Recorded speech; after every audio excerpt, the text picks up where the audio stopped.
Hey, remember back in '93 when Ryan thought Shockmaster was going to be a future world champion? The modern day wrestling god! What? And that's why, Jack, you're so smart. Now back to Jack and Ryan on the MonsterCast.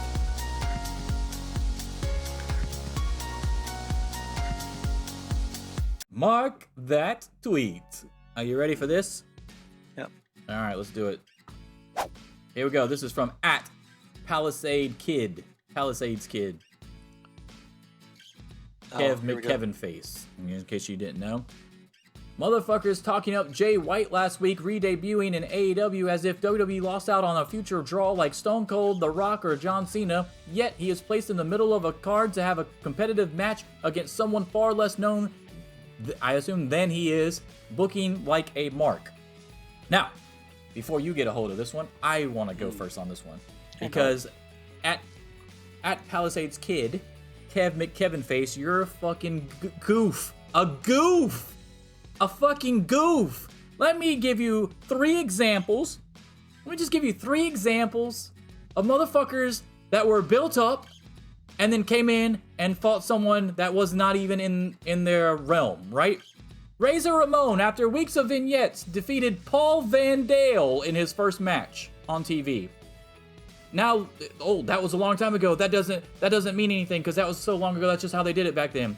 Let's go about 15 years later. Mordecai debuted after weeks of vignettes to defeat Scotty 2 Hotty on a pay-per-view. Scotty 2 Hotty was in a singles match on a pay-per-view against the debuting Mordecai and lost.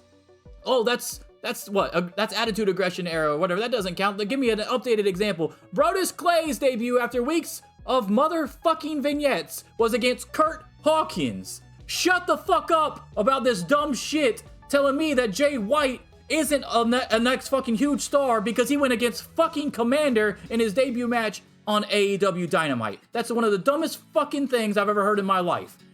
Dumb. Not to mention, one of the people that he mentions there lost their first match. He's talking about lost out on a future draw and then the examples that he gives are dudes who didn't start at the fucking top. So you're talking about like, oh yeah, they lost out on a future draw. Here's the comparisons I'm going to make. These are 3 guys that did not start out at the top. Not even anywhere near the fucking top. The Stone Cold was the ringmaster. Yeah. So when Stone Cold came in as the ringmaster, you knew he was going to be a top draw? Yeah. And people were talking up John Cena when he was still in OVW and shit, like, oh, this kid's like, he's really good. He's got like the good look, like he's solid in the ring. We don't know about his talking yet, but like he seems really intense and all that shit. And when they brought him in, he lost his first fucking match. But it was a competitive match or whatever, and then he goes on to be somebody that you mentioned as a one of the top 3 future draws you can think of. Very weird to then complain about somebody coming in as somebody that's already been established that people also know, hey, this guy's really good. We've seen his other work. He's a really good talker. He's got a lot of charisma. He's very good in-ring work. And they put him against somebody that wasn't necessarily as known, but then he won. So now it's like, oh yeah, they were talking him up like he's going to be a future draw, but then they put him against him. Yeah, that doesn't change. It doesn't change him being a future draw.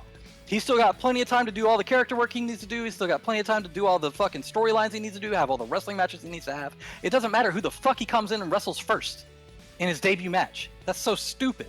He's 26 years old, I believe, right? Something like that. He's under 30 still, right? He's under 30. I know that for sure. Or is he right at 30? I think he's under 30. He's under 30. This motherfucker's already won the IWGP World title. These are the same fucking people right here. Kevin Face is the same one that would fucking tweet out if he came in and beat one of their top guys. Hey, why did you fucking let him beat one of your top dudes that you've been building up forever with a fucking guy that we don't know because you didn't throw a goddamn 10-minute video package of up? Yeah. And also talking about how he could have been a future draw for WWE as if they lost out on Stone Cold, The Rock, John Cena. Jay White already was and has been a draw in New Japan for years. His series with Okada, all the matches that they had were the draw for those fucking pay-per-views. Like, this isn't somebody that could be a draw or that they lost out on a possible future draw. He was a fucking draw. He is a draw. And he will be in AEW too once they put him near the top of the card. It doesn't mean that he has to come in and start there. Fucking CM Punk was a draw for WWE. They didn't have him come in and fucking wrestle for the title when he first got there. Bryan Danielson was a draw when they first brought him into the fucking company. What was the first match he had?